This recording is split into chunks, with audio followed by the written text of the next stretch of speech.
projection.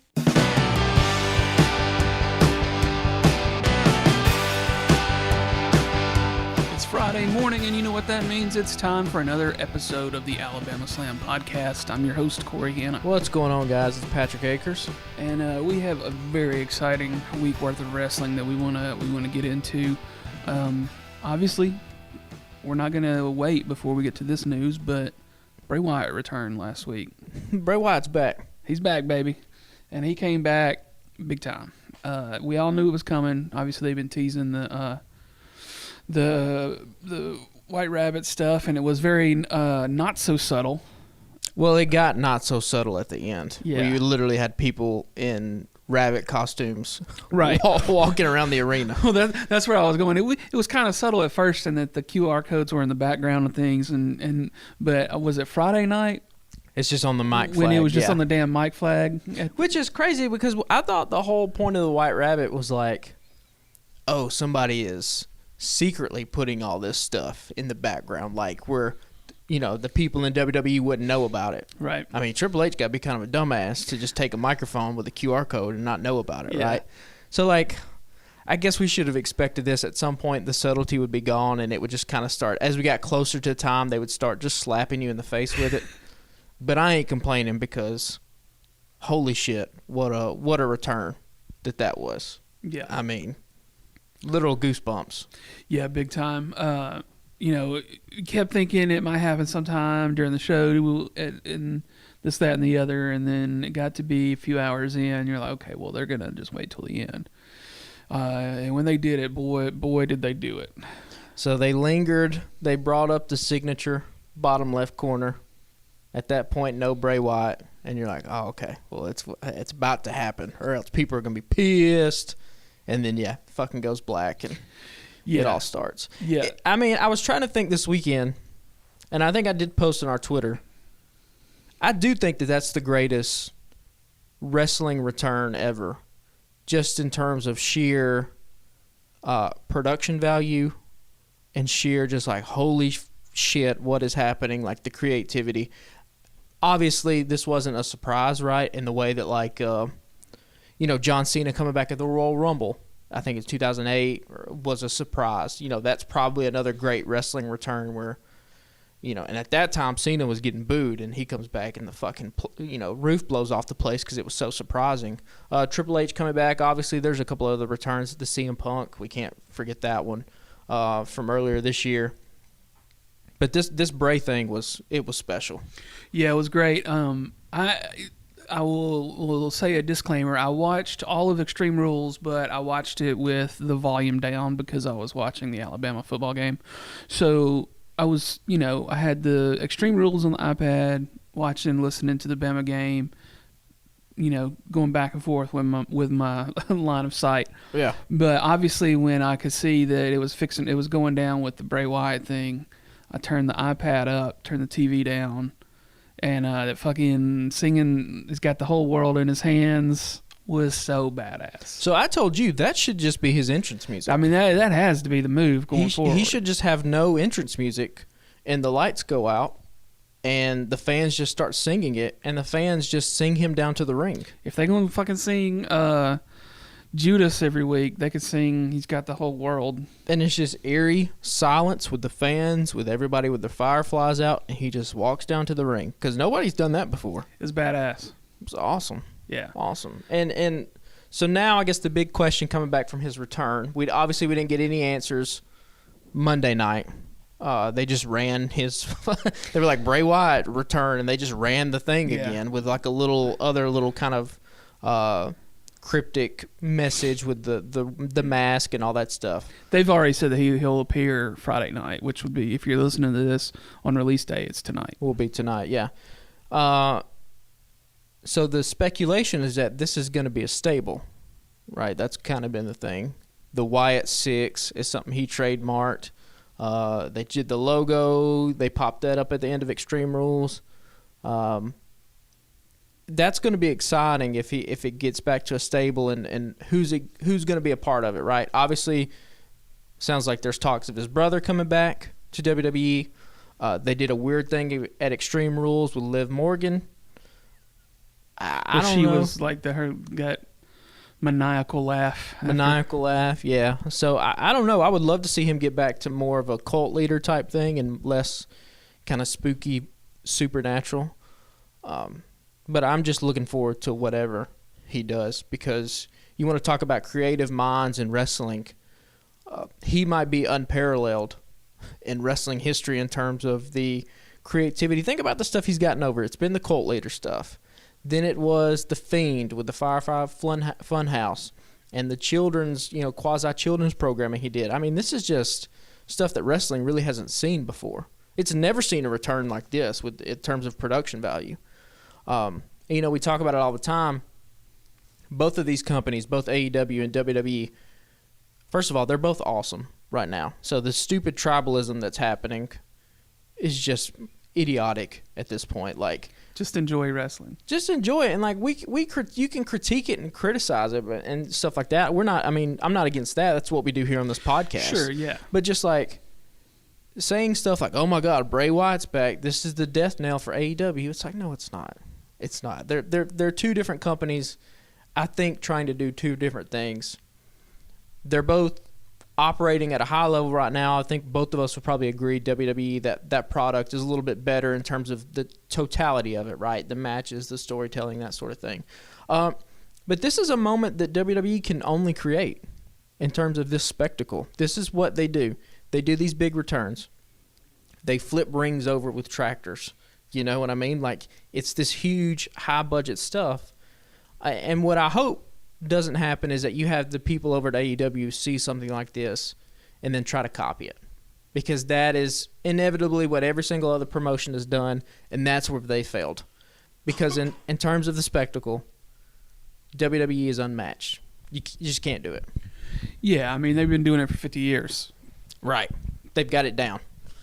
So, I mean, don't try to be something you ain't, really. I mean, like, the reason that I prefer AEW over WWE is the style, and I think the match style. Yeah, the match style. Yeah. And we'll talk about some of that as we get into the breakdown of Extreme Rules, but yeah, I mean, I hope for AEW's sake they don't try stuff like that, but at the same time, that's why you can watch both. Like, I got away from it for a while because I just felt like it was stale and not as interesting as AEW was. So I was like, I got limited time. I'm going to devote my time to AEW. Well, now I'm trying to peek in on SmackDown on Friday nights. I watched, besides WrestleMania, I watched an entire pay-per-view event for the first time in a couple of years. Yeah. So I'm dipping toes back into the WWE world. I don't know that I'll do any Monday Night Raw watching unless something crazy goes down. I might watch some highlights or something, but like, I have been enjoying it, and part of it is the Sami Zayn storyline is so fucking great on Friday nights, but they're bringing some of that on Mondays too, and yeah. I don't have the time. But I mean, they had. I don't want to spend too much time on it because we'll get into Extreme Rules, but right. I texted you the other night, Friday night. I said this Sheamus and Gunther match is a fucking banger. Yeah. They beat the shit out of each other. It's incredible. Yeah. On Friday night. Yeah, absolutely. And this is the last thing we'll say, and we can move on to Extreme Rules because, like you said, there's a lot to discuss. This is not sports, right? Like, for AEW or WWE to succeed, the other one doesn't have to fail, right? They're art forms. There's Star Wars and there's Star Trek. There's Marvel and there's DC. There's big budget movies and there's small little indie dramas. Like, everything can exist in art. This ain't fucking Alabama and Auburn. So, like, just pick what you like and talk about the things you like. Have thoughtful criticisms about the stuff that you don't. But at the end of the day, just acknowledge that for the first time in a long time, there's two legitimate wrestling companies in North America that are putting on awesome professional wrestling. And that should be the goal of any wrestling fan, regardless whether you lean more towards WWE or more towards AEW. Yeah. So let's get into Extreme Rules, because we're gonna spend time with each of the matches and try to get this all in without going super long this week. So, first match of the night was the Brawling Brutes versus Imperium. I'll say this. I thought that, for my money, that was probably the best match of the night, and it was hard to top it. It was hard to top it because it was just chaos at some points, and then just hell beating at other points. And you know, I guess coming off of Friday night and how invested I was in the match on Friday night, it was interesting to see this one go first. And I thought it was the match to beat that night. And it, maybe I wasn't as invested in some of the others because I was trying to watch Bama, and the Bama was giving me high blood pressure that night. But I thought this was a great way to start the show. Yeah, it was a great opening match. I've talked about it before. I'm all in on Imperium and Gunther. I still don't know the other two guys' names. It doesn't matter. Giovanna Ribsby, and I don't know the other guys. They're both great. They're both awesome. Yeah. They got tougher names. Like on the other side, it's like Ridge and Butch. You know what I mean? Like those are easy to say. But Gunther is, just an absolute stud. Sheamus, it's so good to see his revival here towards the tail end of his career, where people are finally giving him the recognition that he deserves. And like you said, he's the king of the bangers at this point in WWE. Can these two just wrestle for forever? Can we just keep this going to WrestleMania? Yeah, you mentioned this a couple days ago. Like in terms of chemistry? Yeah, just let them keep going. Have a match every month. Just do something. Just stretch it out. It can go all the way to WrestleMania. You can do so much. 2 out of 3 falls, submission match. Just keep it going. These two guys, and Gunther and Sheamus, just have amazing chemistry. Yeah. And so this was a great way to open the show. But even still, you want to talk about the biggest differences between AEW and WWE. It's this house style of wrestling, right? If this match is in AEW, there's blood. There's ladders. They're going through all kinds of tables. It's just a different style. So you have to kind of play within these certain parameters in WWE. But I thought these guys did an amazing job. So it wasn't my match of the night. We'll talk about my match of the night a little bit later. But hell of a way to open the show. Yeah, and then it goes immediately downhill. Yeah. Oh boy. Next with Liv Morgan versus Ronda Rousey. I like Liv Morgan.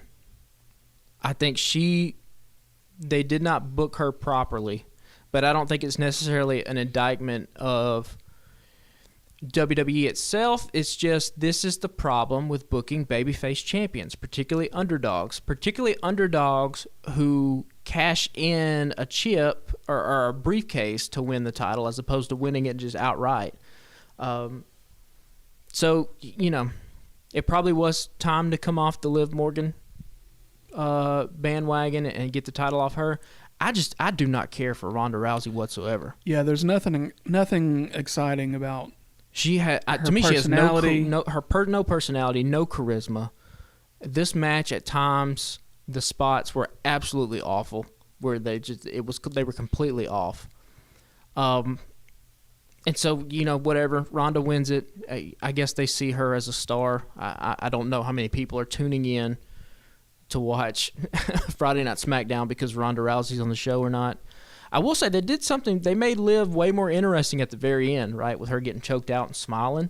At least that's something for her to do going forward if you're not going to give her the title, as opposed to just beating her and writing her off completely. And then they had the backstage segment where she's in the shadows laughing and all that stuff. Yeah. Okay, so we got something here. Let's see what we can do with it. But, you talk about going from one extreme to the other. Hard-hitting and fantastic to stuck in the mud and kind of painful to watch at times. Yeah, and, when she did that sort of maniacal laugh thing, I was like, well, is this a Bray Wyatt tease situation happening or what? And then they got away from it. I felt like so. So sprinkled throughout the night in little vignettes and different segments were Gritty, the mascot in Philadelphia, right, for their hockey team. The Flyers, yeah. And The Miz, where Gritty's trying to give The Miz a T-shirt. And I wasn't listening, like I said, so I don't know what any of the interactions were. I could just see the interactions. I was like, okay, Gritty's trying to give him a T-shirt. And he's like, no, this is Dexter Loomis in there. I ain't playing this fucking game. Yeah. And then at some point later in the evening, Miz walks away. Gritty turns to watch him walk away, and then Dexter Loomis walks in the shot. And so he and Gritty are both looking at each other, right? Right. And then Dexter chokes Miz out. And then old Gritty gets a little kick in at the end, and Dexter and Gritty go walking off down the hallway. I mean, this Dexter, I don't even give a shit at this point. Keep it going. It's so fantastic to watch. It's so comical, and just like the campiest, sort of dumbest kind of way. But it's funny. They're leaning into it, yeah. And it doesn't take up a huge part of the show. I don't even think we have anything for Monday Night Raw to talk about because our episode's gonna be so jam packed. But they did the birthday party Monday Night Raw. Dexter Loomis pops out of a present.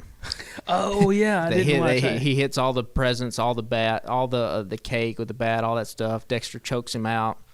Maurice gets pushed into the cake, and then there's the awesome shot at the end where, as Miz and Maurice are running in terror, Dexter just cuts a piece of the cake and eats it in an extreme close up, and it's just it's fantastic stuff. And now I guess next week we're going to get Loomis versus Miz.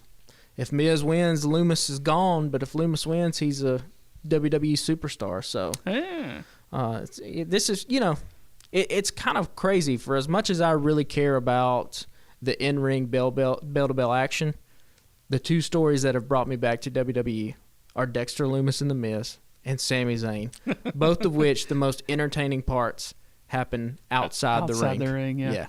But again, that's the power of really capitalizing on these little moments. Yeah. That's something that I think both of us wish AEW would do more of.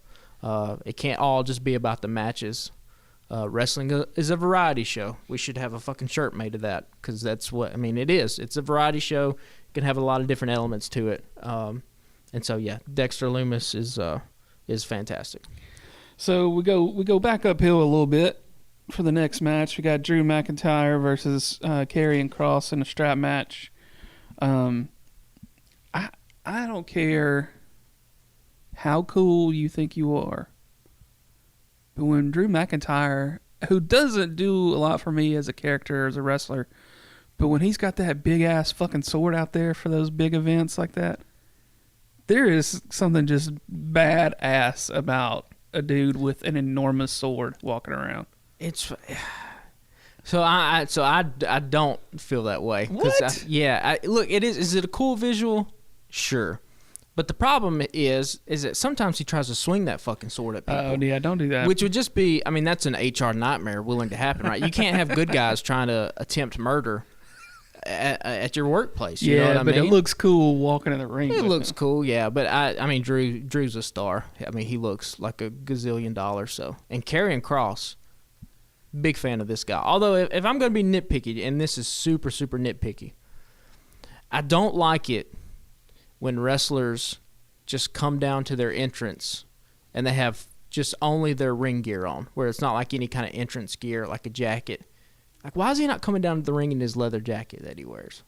Again, we're getting into real weeds and nitpicky stuff, but he just came out with his trunks and his boots, and it's kind of like you see Scarlett and you see the black and white and how awesome that looks, and then he pops up and it's like, man, I wish you had the jacket on. Also, I think he should be in long tights and not trunks. It's a pay-per-view event, dog. You got to step up.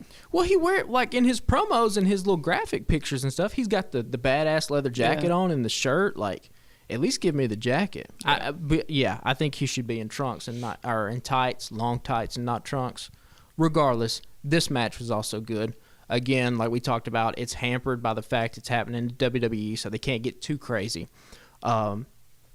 But I love it when heels are like, it's a no DQ, so I'm going to bring whatever I want down to the ring. If I'm going to bring pepper spray, like, I'm going to do it if I want, and I'm going to pepper spray you in the face, and that's how I'm going to win. Like, that's it makes sense. Yeah. Yeah, if it's a no DQ match, like, get it. But, these two guys are stars. I think both of them have. Obviously, Drew McIntyre has been a champion before. I think championship gold is in Karrion Kross's future as well. I think we mentioned last week there's there's only a handful of people who have ever been elevated this much by having a valet. Lana, Rusev, Macho Man, Miss Elizabeth, Karrion Kross, and Scarlett. They're not on that level yet just because they haven't been on the main roster for a long time.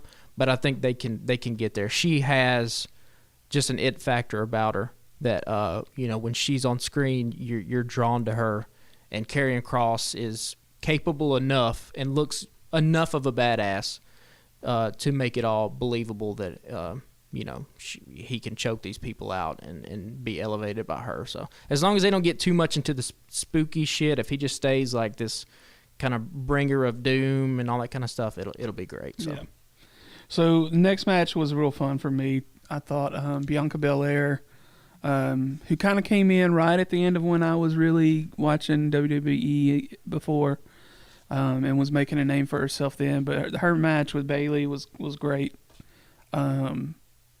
Couple of really great spots in there, and then I did think it was weird that she just sat on top of that damn ladder for so long at the end. I was like, ain't nobody gonna come out here and try to knock her down, Well, that's the thing. So the match was good. Bayley, we know she's a star. Bianca is a fucking ginormous superstar. She's got best women's wrestler ever potential. And in terms of, being a black woman, what that means to other black little girls out there, they're going to be watching her that shit's super important too, to have. So it's great. And she deserves all the praise and accolades she gets. Bianca, megastar. They certainly ain't putting that title on Jade Cargill. No, not anytime soon, no. Jade's got a way to go. They just killed Damage Control in this segment, though. Bianca just beat all of them single-handedly. So, now, I don't know where you go with Dakota Kai and Io Sky. I know they're tag team champs, but, Bianca just beat both of them single-handedly. She beat all three women. So, they can't be an intimidating heel group anymore if the one superstar is able to beat them. All three of you, yeah. So, yeah, I don't know. There's going to have to be some rehabbing with those three women. And I don't know where you go from there. Obviously, they got the tag team championships, so maybe they'll do something. But, to my eyes, they've been demoted from that kind of main event level, upper echelon status in the women's division. But good match, though. Yeah, I thought it was good. Good middle of the card, fight fest. Yeah. Good to see Bianca win. KOD on the ladder. That's a cool spot. Cool sight. Yeah. So I dug it. Let's get on into Edge versus Finn Balor next. That was a cool ass mask that Finn Balor came down in. It was a Kanye mask. the Ye mask. See, I didn't know that, but I thought it looked badass. Yeah. But Finn always steps up, at least from what I remember watching him before a couple of years ago. He always made sort of a spectacle of his entrances. Yeah. At pay-per-views. Yeah, he's great. Edge, great. To me, this was the match of the night. Started out a little bit slow, but those last 10 minutes, you want to talk about everything coming together in terms of storytelling, emotion, the physicality in the ring. They touched on it and hit on it beautifully. We speculated, as a lot of people speculated, that, it's an I quit match. You don't want Edge to just say I quit because he's a babyface. So what do? You get Beth Phoenix to come in.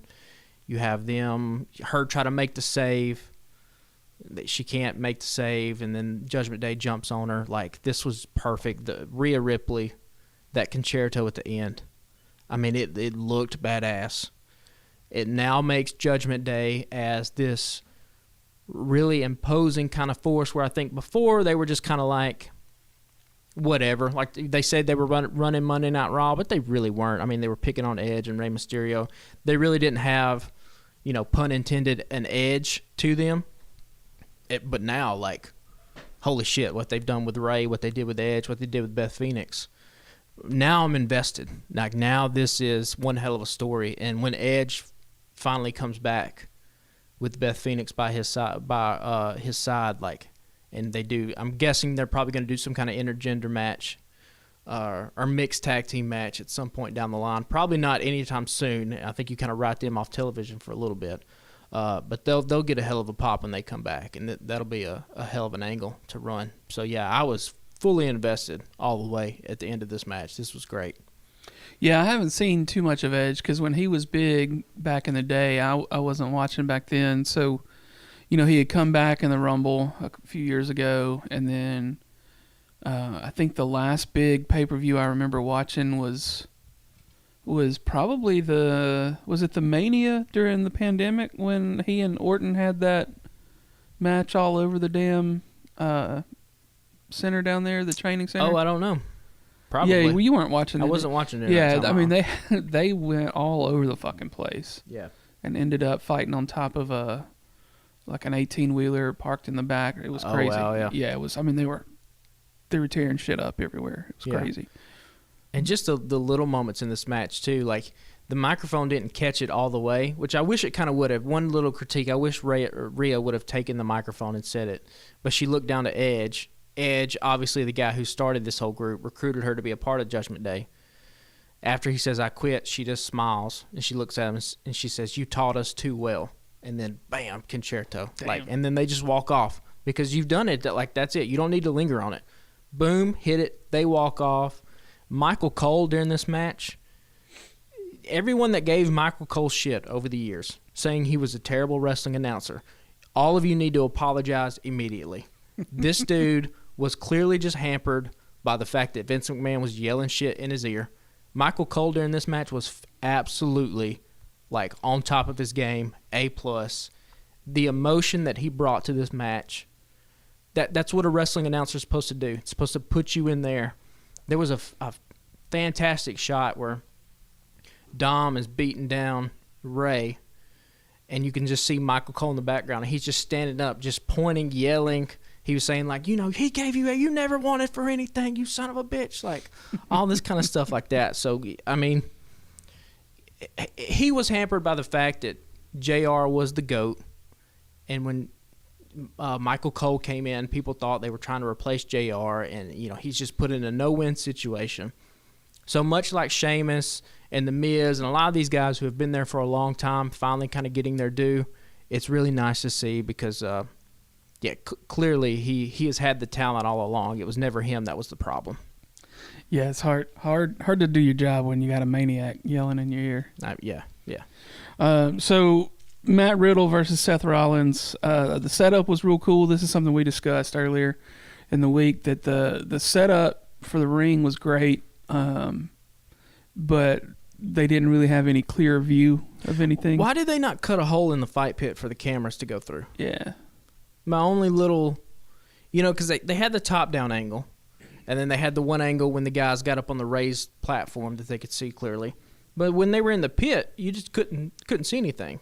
So I don't know why, maybe next time they'll cut a little hole or something. I don't know. It was just kind of, I don't think it necessarily hurt the match that much, but just to be able to kind of have an unobstructed view would have been nice, I think. Yeah, I thought it was a good match, a nice way to end the evening. To me, though, I want more out of a main event. I think. Well, again, gotten spoiled to it, I guess. Yeah, and if this wasn't WWE, they would have been bleeding all over the place, right? You know what I mean? Like a fight pit that's in a PG kind of environment like that, company. You can only do so much, but the senton off the top by Riddle, I mean that had to hurt the next morning. That's a hell of a bump. I was surprised that he got the win, because as we talked about, Seth Rollins needing a couple wins to kind of get his character back on track. Because obviously the next night on Monday Night Raw, he won the U.S. title from Bobby Lashley.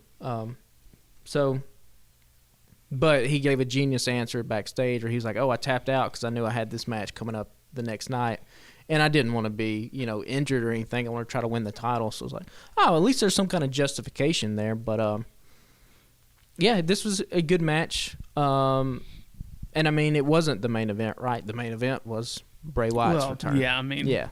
So which is why they if you were going to do Bray Wyatt's return, this was probably the best place to do it at, right? Because I'm assuming we got Crown Jewel coming up, and then we have Survivor Series. So, those will be two big pay-per-view cards that they'll have. Yeah, but there's going to be some sleepers at the Crown Jewel. Well, yeah, and I mean, I'm not. Brock Lesnar came back on Monday Night Raw.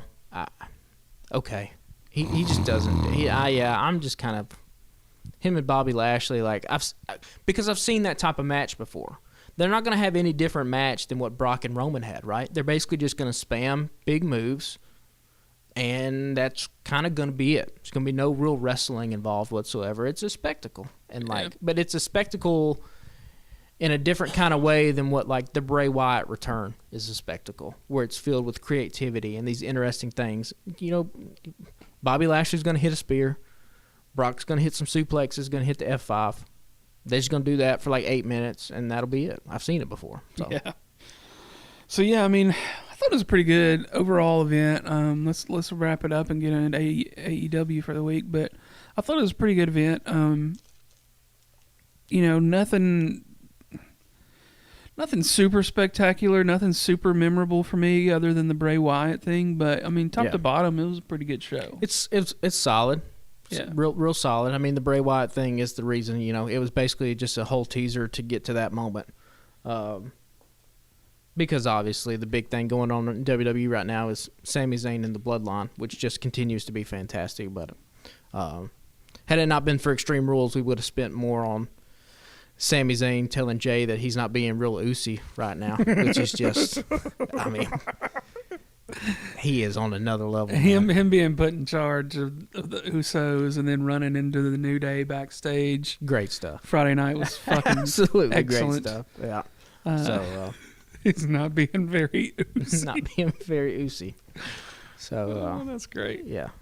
Well, let's get into AEW. We're going to spend most of the time on this week just talking about Dynamite last night. Dynamite was pretty great overall. They came out. Big news last night was straight out of the gate, Renee Paquette. So, like, they announced it a half hour before that she was back. Right. There had been rumors, right? But why do you do that and then you bring her out first? Why not give her the pop? I mean, she got a pop, but, like, why not? You talking about for the surprise element? Yeah. AEW doesn't want to do surprises because they're trying to get the TV ratings up.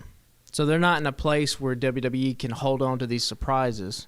They have to do it to try to pop a number. Yeah. So that's why they just don't do surprise. That's why when the whole CM Punk thing was happening, they alluded to it and teasing it because they didn't want to outright say CM Punk was there, but they needed to let the audience know, hey, CM Punk's going to be Keep here. watching. Keep watching. Yeah. Yeah, okay, well that makes sense. You're smart. I'm dumb. That's why you get all the mic time. I'm just steering this motherfucker. But yeah, she came out. She got a nice applause, and that was cool to see.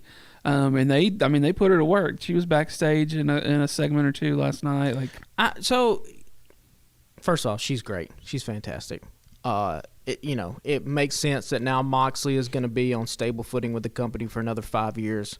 Why not bring his wife in, who is a hell of a talent in her own right?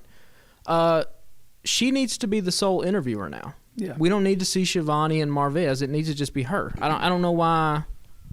I was confused because she did the first one with Christian Cage, and then they had Shivani do one. Marvez did the MJF one. Why is it not just her? Yeah. I'm a little confused. Yeah, and we can get to that when we get to the Mox thing in a minute with Shivani. But that's a good question. They're probably going to do programming that's outside the ring. I think that there was a article that got released, or an interview rather, with somebody from Warner Media Discovery, who was talking about them playing more in the sports space, and they brought up AEW. And was, excited about the numbers that AEW was pulling. And they were like, well, now the goal is to try to see if we can do AEW-themed product or content that's happening outside the ring. Well, shit, Renee Paquette, you give her a talk show, we would both watch that. Sure. Do a 30-minute talk show whenever. So that's why that's the That's the reason you bring Renee in. That's the kind of skill set that she brings. Sort of a crossover appeal to different kind of ways that you can keep doing AEW programming. But yeah, they need to kind of solidify a lot of these different roles, honestly, not just hers, but, you know, when do we use Shivani? When do we not use Shivani? When do we use Marvez? Like, I don't know, just tighten that stuff up a little bit, but it's cool to see her. Yeah, so the first match was Luchasaurus versus Jungle Boy. Kind of went down the way Jungle Boy Jack Perry. Corey. Jungle Boy Jack Perry. Jungle Jack Perry. Jack Perry. Jungle Jack. I'm not. Yeah, I think I hit them all. Jungle Boy Jack Perry. I'm gonna. That it's fine. Yeah. We'll take that as a win. Luchasaurus. I guess we're probably just never gonna get it. So yeah. So I mean that one went down the way we figured, or way I figured it would go down. They're gonna keep beating the shit out of him for a little while, and then let him finally get a big win later on. I mean, other than the stupid name, they've successfully made Luchasaurus into a monster. Yeah. I mean, he looked monstrous last night. It's probably the best he's ever looked since he's been in AEW. Yeah, I mean, if the purpose of that match was to beat the living shit out of Jungle Boy Jack Perry and make him look bad, he did it. They got great spots in the sunset flip, powerbomb through the table, inside outside. Yeah. Great stuff. I love the little detail of Jungle Boy working over... Jungle Boy Jack Perry. Jungle Boy Jack Perry, working over Luchasaurus's right arm. He goes to do the choke slam with the right arm, but it hurts, so he switches to the left. Little things like that. That's how you really, I think, bring the little wrinkles, bring the little nuances into wrestling that make it so good. But yeah, I'll keep watching this program from these two guys. I mean, it's been full of start and stops, right? We had the Luchasaurus is on Jungle Boy Jack Perry's side now. Oh, now he's not. He's back with Christian, which we'll get into. I guess is the only thing creatively that AEW knows how to do. They just keep going to the well. It's literally happened about 5 fucking times now, but we'll get into how damn frustrating that is. But in terms of these two guys, I like both these guys, so we'll see where it goes from here. Yeah. So the next match we'll spend 15 seconds on. Warjo versus QT Marshall and Nick Camarado. Badass senton from Wardlow. Dude is so athletic. I'll be real honest. Out of principle, I fast forwarded through this whole match. I don't give a damn about Wardlow and Samoa Joe. Yeah, this is idiotic. There's no reason to put them together. Those dudes are fucking fantastic on their own. Just let them do their thing. Also, can we find something else for Camarado though? You want to talk about a physical specimen? That dude's huge. We can't find something else for him to just be a jobber. Yeah. Surely, is he that he can't be that bad in the ring. We haven't seen him wrestle that much. I don't know. I couldn't tell you. Yeah. I don't know. There has to be something else for that guy to do. But so they bring out FTR comes out at the end of it. Sean Spears is back. Did you see that part? I did see Sean Spears was back. So I guess that means 10 from Dark Order can't do the 10 stuff anymore. Because he was also doing it, and I guess Sean Spears was like, nah, I was kind of doing that shit first, so I'm going to start doing it again. I'm not... Sean Spears is fine. I'm not... He doesn't move the needle for me as a wrestler. As a wrestler. I think there are other ways that you could probably use him that would be better off. Yeah. So somewhere, I think it was around this part of the show, is when we got MJF's promo backstage, which was... it started off a little funny in that... he got interrupted by Stokely. He's like, oh, we're doing the AEW trope where I get fucking interrupted backstage. Yeah. Which was pretty funny, I thought. And a nice little, inside joke. What was the insult? Carlton Banks wardrobe wearing ass? Yeah. He's great. Yeah. I told you before we started recording, because I thought this was a real highlight of the night, this MJF backstage promo. I do not care what it takes. If it's $8 million, if it's $10 million, if it's $12 million, write the check. I'm not letting that man walk over to WWE. It cannot happen. This guy is special in a way that very few wrestlers, I think, ever have been. And this is going to sound blasphemous, but I think we will be proven right in about 10 years. The way people talk about Ric Flair and Stone Cold and The Rock, when it's all said and done, people will be talking about MJF in the same type of vein. This is it's hard to argue. When he looked into the camera and got serious and started talking about how essentially the greatness that has been thrust upon him, the expectation of greatness that's been thrust upon him has caused him to do things that he necessarily hasn't wanted to do and has made him not like himself. That is a level of nuance that professional wrestling rarely ever gets to. And the conviction and the believability that was behind that man's eyes, this is, it's not just a catchphrase when he says he's a generational talent. He is. This is He commands special. the screen whenever he's on it. Whether he's got just a microphone in his hand or he's fucking sitting in a skybox eating popcorn, or he's wrestling. I mean, yeah, you're gonna pay attention. Whatever it is, he is a guy. If there's one dude, well, let me put it this way: if AEW's goal and Tony Khan's goal, which I think is a stupid one, but if their goal is to really try to topple WWE and really put the death nail in their grave and be like, we here at AEW want to be the biggest wrestling promotion in the world, there is only one man on that roster that even has a remote chance of helping you get that goal, and that's Maxwell Jacob Friedman. Yeah. There's nobody else on that roster that could do that. Write the check. Yeah, I can't. Yeah, I would not let that guy walk. Yeah. It truly is. I think I put it on our Twitter, like, my grandma would tell me stories about watching Ric Flair. Like, we're going to do that with our grandkids about MJF. It will happen. Yeah. I feel like, the face turn is coming at some point. He's a face already, by the way. Well, yeah. You don't have Jon Moxley and Hangman Page in a ring and the crowd chanting MJF's name and that dude not be a babyface. He is. You can do whatever. You can still call him. He can still act heelish. He can be a dick to other people. He can still cheat to win. Doesn't matter. Dude's a babyface. And the reason he's a babyface is because he's too fucking good at pro wrestling. Yeah. Just plain and simple. Yeah. So next up, Swerve versus Billy Gunn. Again, huge pop for the Acclaim music when that goes off. I love at the end when, he got beat by Swerve. Swerve cheated. Sneaky L Swerve. Sneaky Swerve. He cheated, and they still did the scissor at the end. Yeah. Loved it. Well, and then, so a couple things. One, if we're ranking most over acts in pro wrestling right now, it's got to be Sami Zayn and then the Acclaimed, right? Are we missing somebody? I don't know who else you would put over. I mean, because the Acclaimed is so fucking over right now. And Sammy is over as hell in WWE. So I think they're 1 and 2. They have to be. But yeah, the match was fine. Billy Gunn also. Billy Gunn's, is he 59? He's getting up there.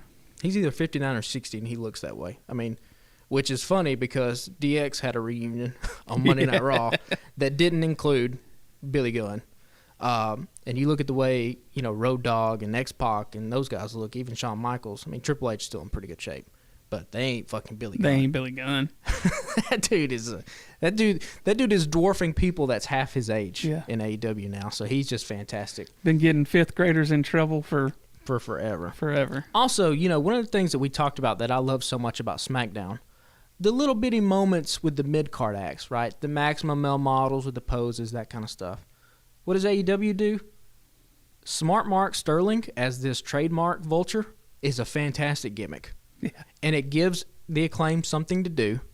It gives Smart Mark something to do. And him saying that he did the trademark for Scissor Me, because then you can do a match where they're wrestling for the trademark. Scissor Me, Tony Nese. Yeah, Daddy Knee. Scissor Me, Daddy Knee. Yeah, it's just, it's great. I wish there would be more of those little things like that for these guys to kind of do. Yeah. But yeah, the Acclaimed they're over like Red Rover right now, man. Yeah. I didn't want to spend too much time on that. I just did. We got to talk about the Acclaimed. Also, Swerve Strickland, he's so fucking cool. Yeah. I mean, it exudes just the coolness. swagger that he has coming to the ring. Yeah. Just him and Ricky Starks, who was also frustratingly absent from this program. Yeah. He'll get his time. It's coming.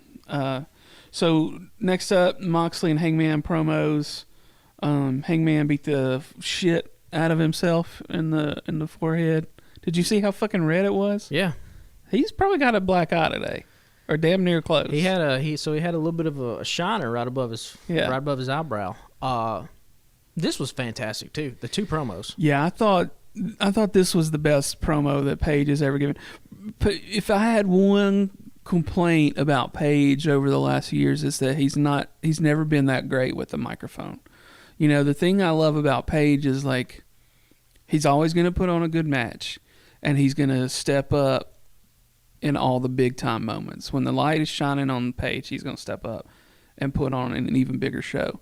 But last night, I thought he really, really knocked it out of the park with the microphone. So he's not to the level of like a Moxley or an MJF. No. But what I think his strength is when he's speaking from the heart, he perhaps is the most relatable wrestler on that roster. Yeah, because, I mean, from my perspective, you know, I relate to him. He's like, man, I lay in bed and I'm anxious and I'm depressed. And I was like, yeah. But I'm still here because I'm a man.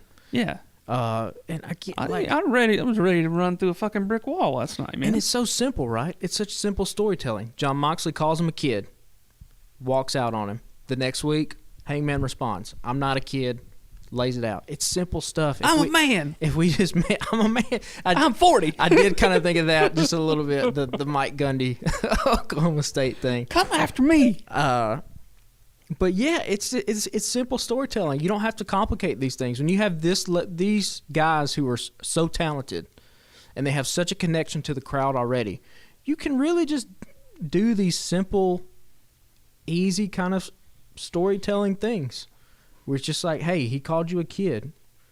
I'm not a fucking kid. I'm a man. Like, even though I struggle with all this stuff, because you know the anxious millennial cowboy has been a thing that has been talked about, and it's been, he's described himself as that, but it does resonate with a lot of people. And again, that vulnerability that AEW historically, since they've been a company, has been willing to let their wrestlers show.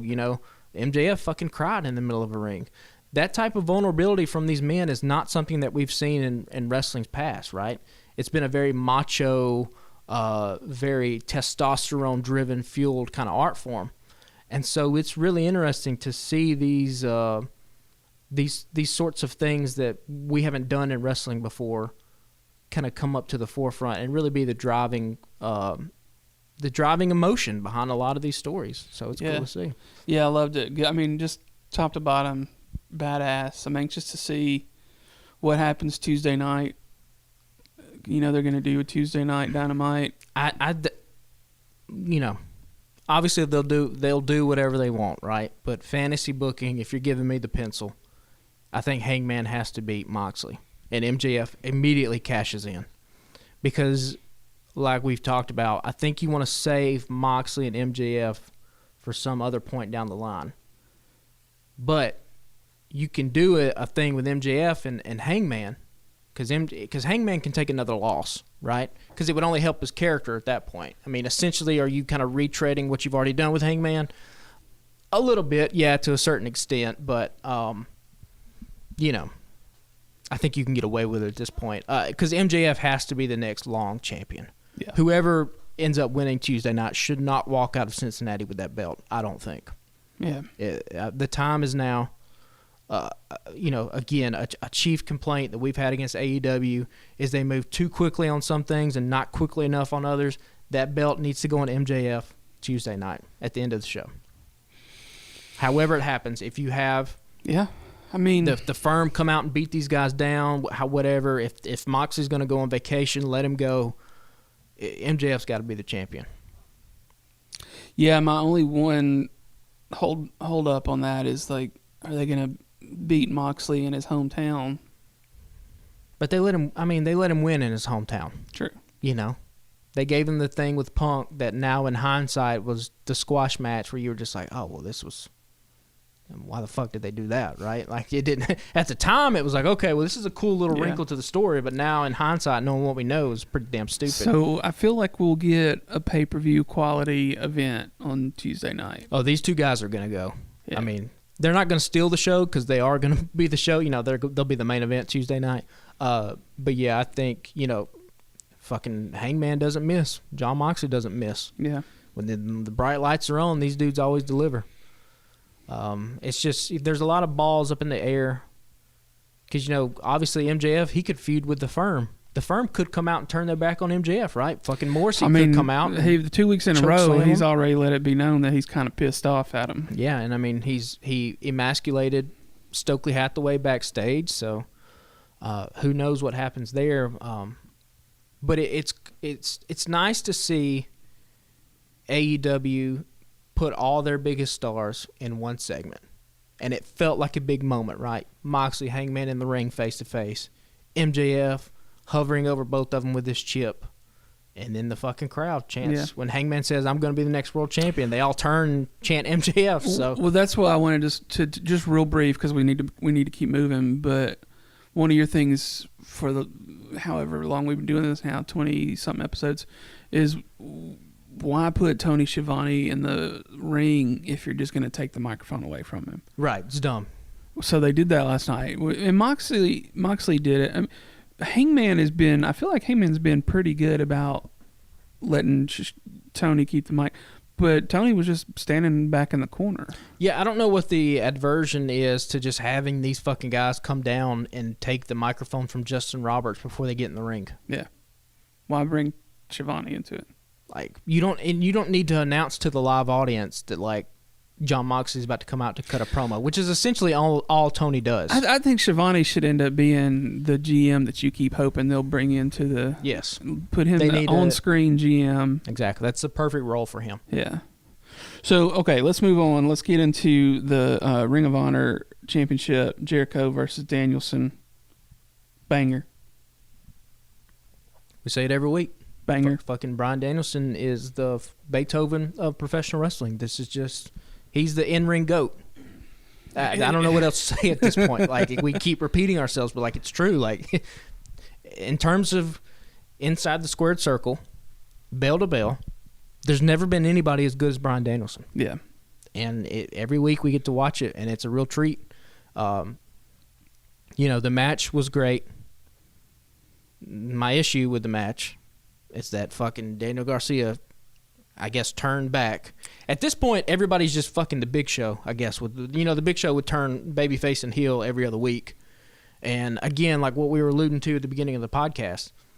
So this same exact story with a character turning on another character and then aligning themselves back with the original character has now happened with Jamie Hayter, Britt, Daniel Garcia, and Chris Jericho, Luchasaurus, and Jungle Boy Christian Cage. I feel like there's one more that we're forgetting, but like, these are the types of... But these stories are all fucking overlapping. They're all overlapping. And this is the kind of stuff that worries me, because I feel like if you were a true creative kind of person, you wouldn't just necessarily come up and repeat the same stuff. Now, could be a variety of reasons why this is happening. Tony Khan being stretched too thin, Tony Khan being more of a businessman rather than a creative type of person. You know, again, if we were going to litigate the reasons why AEW needs a writing team, at this point our fucking manila folders would just be overflowing. It'd take up the whole fucking corner of the room at this point with all the examples that we would have. Yeah, the aggravating part to me and frustrating part is that, like, they were really, really making you feel for Daniel Garcia. Yeah. And now you're just like, fuck this kid, man. Yeah, and I mean, it's just... Why do it? I just don't know why you do it. Because, like, they reeled me in with him, man. I was like, yeah, this kid's got something, and, like, you could tell he's torn, and he was doing a fucking great job. And now I'm like, man, fuck that kid. And we just erased weeks of storytelling, right? Yeah. Like, I think that was the thing that it's just like, are we just stretching this to stretch it because we don't know what else to do? So we're just going to kind of rehash, like, because, again, essentially what we done here is the same thing we did with Christian Cage and Jungle Boy and Luchasaurus. We just hit the reset button last night. Yeah. Like, Garcia's back with Jericho, and so we'll just run this thing back because I guess this is not going to be the end of this feud. You would have to think Danielson would want to get back at him for being cheated, you know. But we've seen Danielson and Garcia wrestle before, so I don't know. I mean, the match was great, and then the end happened, and I was like, oh, my God, here we go yet again. So yeah. Hopefully something different comes from it. Yeah, that's aggravating. We're getting. I do like Jericho as Ring of Honor champion, though. Yeah. Well. I mean, it's good. The potential is there. Now they have to execute it well, but it's there. I mean, I get it while they're doing it, but I think I've said my piece on it last week. Let's move on though. We're getting a little tight with the time. That Jamie Hayter and Britt Baker versus Toni Storm and Hikaru Shida. They keep doing these random tag team matches instead of solo matches, but I ain't even mad at it still because like it was fun. Matches are great. Yeah. Good to see Shida in the ring. Jamie Hayter just continues to be the shining star of that division. And I don't, it's so frustrating to see her still be aligned with Britt Baker because she should be the interim women's champion. The crowd's telling you what they want you to do. She feels like a bigger star than Toni Storm, right? I'm a little biased towards Jamie Hayter, but it seems like that's the case, right? Maybe a little, yeah. I mean, now it's not helping Toni out a lot being champion and constantly being put in these tag team matches and not having anything to do. But again, that's the problem of having an interim champion rather than just stripping somebody of the belt, because we gotta fucking do Thunder Rosa and Storm at some point when they come back to unify those titles. But yeah, I mean, Jamie Hayter just continues to be amazing. Yeah. It's a good, she didn't get pinned last night either, which is a big thing. Yeah. Britt Baker ate the pin. So they're kind of at least protecting Jamie Hayter in that kind of sense. But yet again, she looked like $1 million last night. Some of the stuff there near the end with the roll-ups that they were trying to do to each other was just fantastic. It's great. Great wrestling from all women involved. Yeah, just top to bottom. I was kind of rolling my eyes. I was like, well, here we go. But I was like, oh, well, we're putting on We got two women's show. segments on the show last night, too. Didn't we get Nyla Rose? She was in there, yeah. I love Nyla Rose. We won't spend too much on it. Nyla Rose stealing the belt, all for it. The more Nyla Rose being funny and hilarious on TV, the better it is. That kind of annoys the shit out of me, that whole stealing the belt thing, because like Adam Cole and all them did it at one point. I was like, well, come on, that's fucking stupid. Like, you're not the champ. Yeah. But it's a little funny with Nyla. It's funnier with her. Yeah. Because she is, if you don't follow her on Twitter, she's undefeated, best wrestling Twitter follow out there.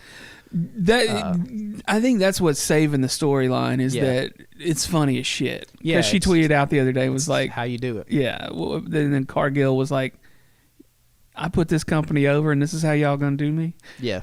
I love Renee being like, you're not the champion, and Nyla just goes, aren't I? Great stuff. Yeah.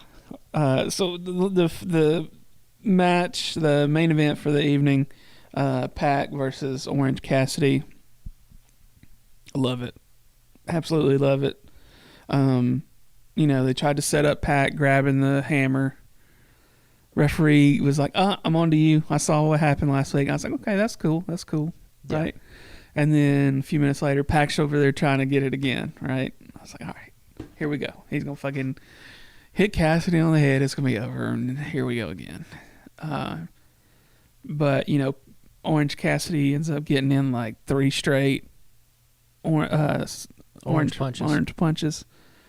And that first one landed, and it just sounded like he smacked the ever-loving shit out of him. Some thigh slaps, man. I mean, it sounded that way because it looked that way, right? Yeah. So you want to talk about the power of selling and wrestling and how it can really change a moment? Yeah. Pac is one of one. Yeah. There's nobody that's on this. I'm going to just move my body in different kind of ways to where it looks like I've been legitimately knocked out or dropped on my head. I mean, it's fantastic stuff, and it's fundamentals, right? It's the basics. Selling in professional wrestling, that's what the entire business is built off of. Yeah. Making people believe that you're actually hurt. What was the meme you sent me a couple days ago with Pac. Oh, it was something that Allie Katch, the independent wrestler from GCW, and it was just she tweeted out a little video, and it was of like this 1930s movie where like this woman's doing like these acrobatics and she's just rolling, and her caption was just perfect. She said, "Pac selling a DDT." Yeah.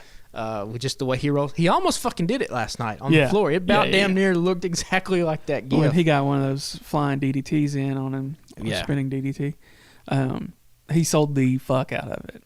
So much like Gunther and Sheamus over on WWE, if we can just get these two guys wrestling each other for just the rest of the year, it seems like a weird rivalry, but they bring it. They deliver every time. I love the little detail of Orange Cassidy trying to get back to beat the count out, and he just turns sideways and rolls down the ramp. Small little nuances like that, brilliant stuff. Yeah. Don't even mind the Danhausen popping up to doing the curse because he gets immediately popped in the mouth, right? But I mean, Pac is both of those guys are so great. I was surprised. I was fairly certain that Orange Cassidy had a TNT title run. No, and it hadn't happened. No, he challenged. I believe he challenged for it once. Yeah. And I'm assuming lost both times because they said last night was his first time as champion. Yeah. Which is wild to me, but yeah. Deservedly so. Got to give the people what they want. It's great stuff. We talked about his entrance music, that theme with Jefferson Starship, and the Jane and the White. It's all great stuff. Put a cool move here. Yeah, I did enjoy the fact that all the confetti was orange last night. Mm-hmm. Yeah, good stuff. Which begs the question: what would Pac's have been? Nothing, I don't guess. Black. Blacker, yeah. Black, well, I mean, if he won, like it's just you don't fire off the confetti because he retained. Yeah. So yeah, I enjoyed it. I'm happy for him. I love Orange Cassidy. I know there's a lot of old heads that don't like him and can't stand him, but I love it. I love everything about it. I'll tell you this though, he pulls numbers. I looked at the AEW YouTube channel before we started recording. It's got about 800,000 views, his championship win. And you'll see people on Twitter being like, hey, my friend is not a wrestling fan, but I showed him Orange Cassidy match, and they were kind of getting into it. They were laughing. He has a presence about him. He's got an aura. He's got a cool little gimmick that I think can appeal to a lot of different people and really be a crossover. He's on that fucking Netflix show, Floor is Lava.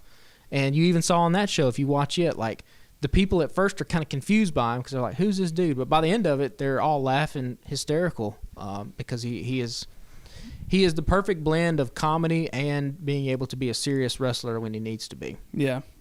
And if you don't think he's not one of the 20 best in-ring workers in the world, then you're just out of your mind. I mean, he is, in terms of top-tier talent, he's, A+ for sure. I tweeted out as soon as he won, I was like, happy to see Orange Cassidy with the belt or whatever.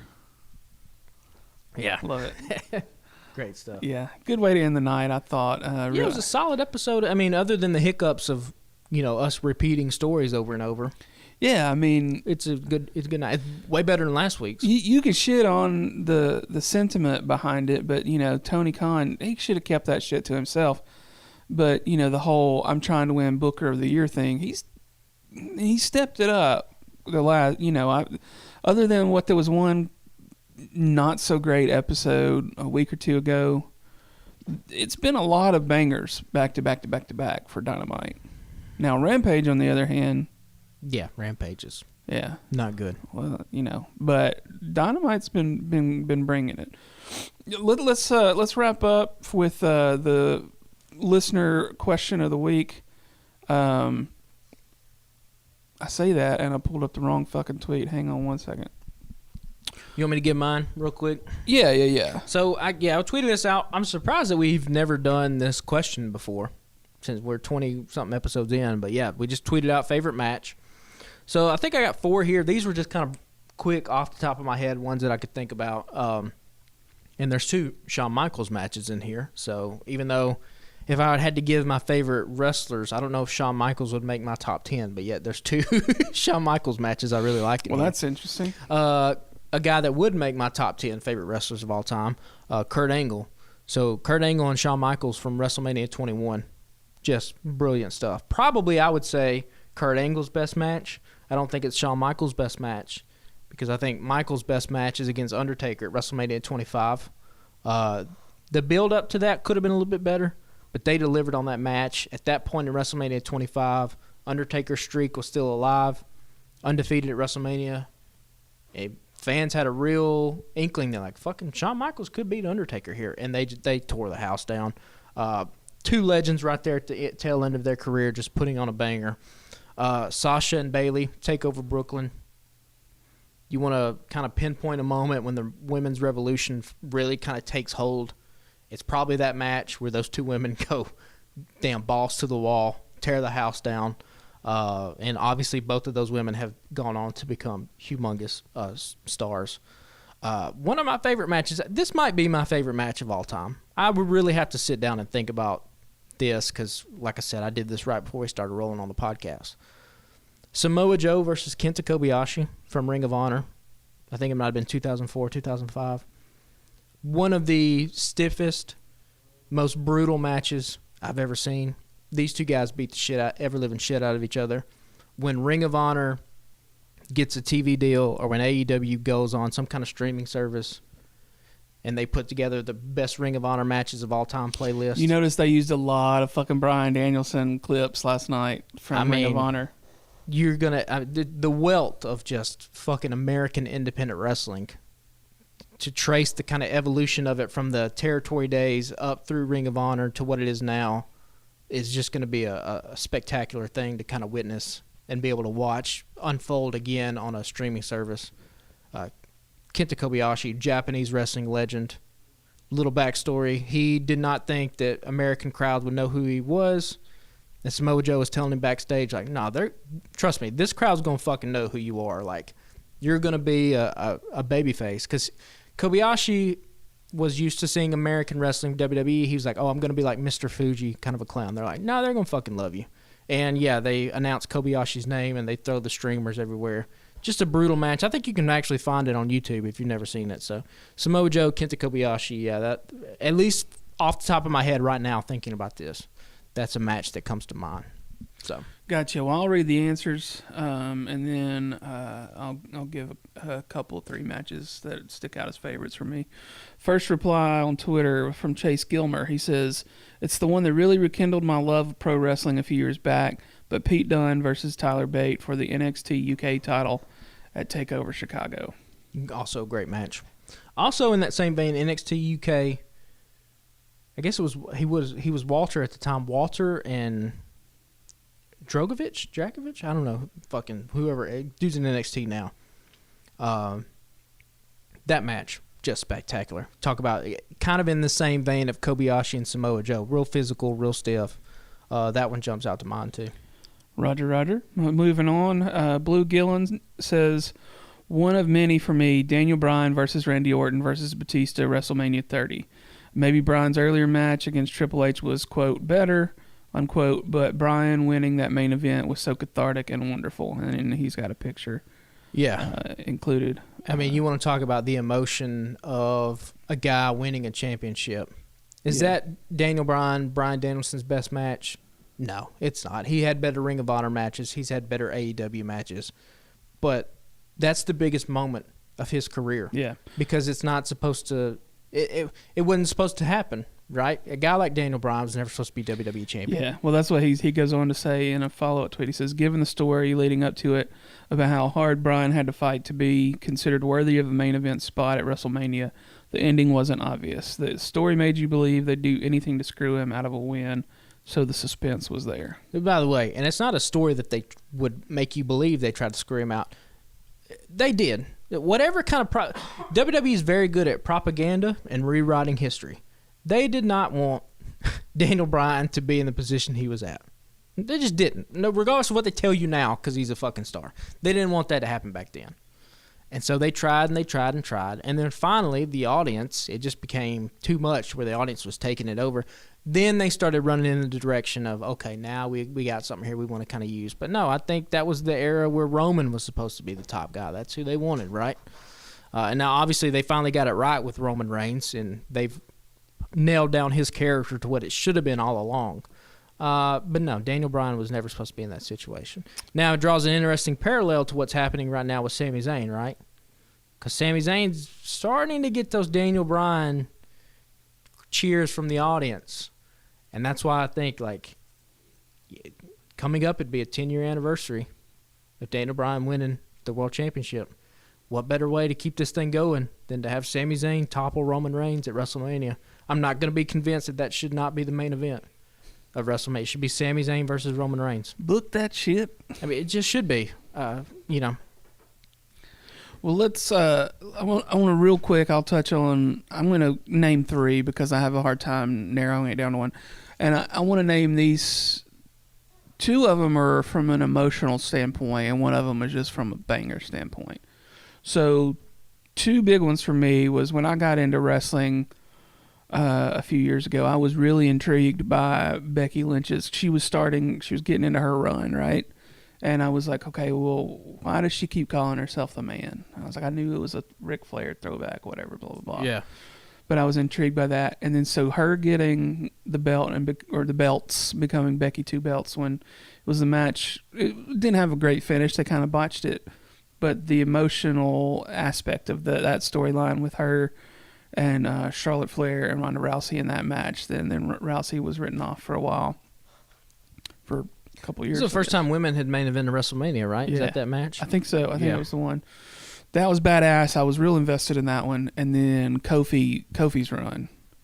I was real caught up in that because I was a New Day fan from the get go. When I jumped in, I was like, these guys are fun as shit. I love them, and getting to see Kofi on a run was great, and just getting to see him win was fucking awesome for me. I loved it. I loved everything about it.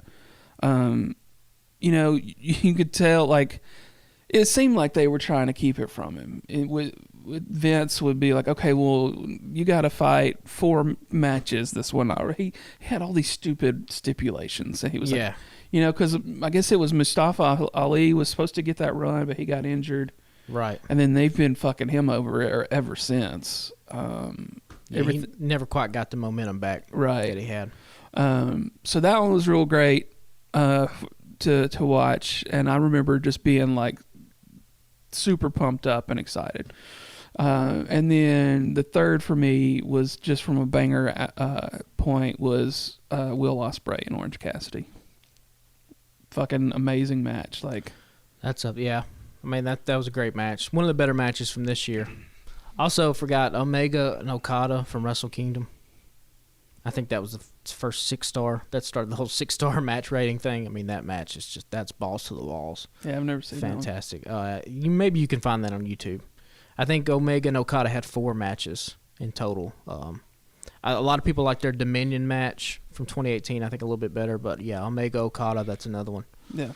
I wish I would have got some old school matches in there. I would have to go back and look. I'm sure there's some Terry Funk matches in there from back in the day, the 80s that I like.